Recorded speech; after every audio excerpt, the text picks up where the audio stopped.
9 साल से 26 साल की उम्र के बीच में डॉक्टर लखन ने बताया कि ये वो समय होता है जब वैक्सीन लेना अत्यंत आवश्यक है, लेकिन डिटेक्शन जो है वो लेटर स्टेज में होता है। 50 के आसपास पता चलता है कि कोई व्यक्ति, कोई महिला सर्विकल कैंसर से ग्रसित हो गई है। ऐसे में बहुत अर्ली स्टेज में तो ये डिटेक्ट हो पाना बहुत मुश्किल होता है। पल्लवी जी, जो वैक्सीन है ना, वो वायरल इन्फेक्शन के पहले अगर आपने वैक्सीन लगा लिया तो ही इफेक्टिव है। एक बार अगर आपको वायरस का इन्फेक्शन, मैं समझना चाहूंगी कि ये सर्टेन एज में ही क्यों इफेक्टिव होता है और कुछ एज के बाद ये इफेक्टिव वैक्सीन क्यों नहीं होता?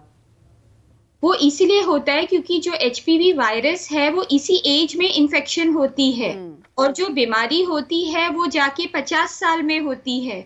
तो इन्फेक्शन होने के पहले आपको वैक्सीन लगाना बहुत जरूरी है। ये इन्फेक्शन यौन संबंध से होता है। आजकल आप बच्चियों में देख रहे हैं यौन संबंध की उम्र बहुत कम होती जा रही है और इसीलिए दुनिया भर में ये रिकमेंडेशन है कि ये उस एज पे लगाया जाए कि इनका वैक्सीनेशन का कोर्स कंप्लीट हो जाए, उसके पहले कि वो यौन संबंध शुरू करे।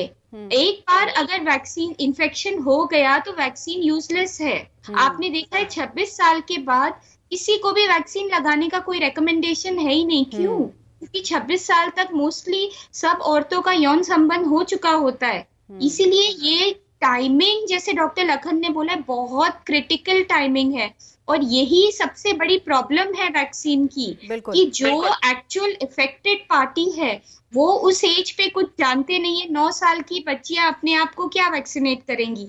ये डिसीजन तो पेरेंट्स को, उनकी जिम्मेदारी उनकी है कि इस टॉपिक को समझें और सही समय पर अपनी बच्चियों का ख्याल रखें और खुद का भी ख्याल रखें, क्योंकि महिलाएं अगर अपना ख्याल नहीं रखेंगी तो वो घर का भी ख्याल ढंग से नहीं रख पाएंगे। और इसीलिए आज ये ज़रूरी था कि महिलाओं की इस बीमारी का टॉपिक हम उठाएं और उनको जागरूक करें। ऐसे में